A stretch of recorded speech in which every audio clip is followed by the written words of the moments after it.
এই দোয়াটা শিখে নেন, ইনশাআল্লাহ আপনার জীবনের সমস্ত সংকট কেটে যাবে। এটা আমি নিজেও এই দোয়াটা বেশি বেশি করার চেষ্টা করি। দোয়াটা হচ্ছে, মুসা আলাইহিস সালাম একটা গাছের নিচে হেলান দিয়ে বসলেন, বসে দেখলেন দুইজন মেয়ে দাঁড়িয়ে আছে দূরে, পানি নিতে পারছে না।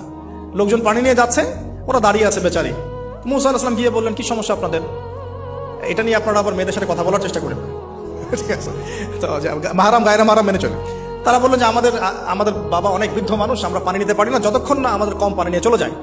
মুসা আলাইহিস সালাম একটু বললাম না, ফিজিক্যালি খুব স্ট্রং ছিলেন, থাকে না বডি বিল্ডার, সামনে গিয়ে কথা বলে সরো পানি দিতে দাও, তখন মানুষ একটু মূল্যায়ন করে না। তো মুসা আলাইহিস সালাম এভাবে পানি নিয়ে দিলেন এবং বাছুরদেরকে পানি পান করালেন, করিয়ে গাছের নিচে এসে বসে আছেন। বসে বসে তিনি দোয়া করছেন, এই যে দোয়াটা তিনি দোয়া করছেন, রব্বি, একটা নেক কাজ করলেন, নেক কাজ করলেন না, মানুষের উপকার করলেন, নেক কাজ করে এসে গাছের নিচে বসে দোয়া করছেন, আল্লাহ এখানে তো আমার খাবার পানি বাসস্থান কিছুই নাই, আমি কি করব?